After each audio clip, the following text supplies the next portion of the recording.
How to change YouTube channel name in mobile. Hi guys, in this video I will show you a step-by-step guide how you can change your YouTube channel name in your mobile phone.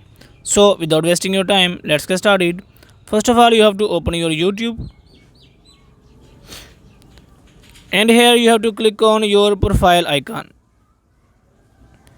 and here you can see your channel. Click on view channel, and here you can see a pencil icon. Click on this pencil icon, and here you can see name of your channel. If I want to change my name on this channel, click on pencil icon, and from here you can select any name that you want. For example, I want to make this name and click on save. So guys, you can see my name on this channel has been changed successfully. So guys, in this way you can change your YouTube channel name very easily. If this video is helpful for you, please like the video and subscribe to our channel. Thanks for watching.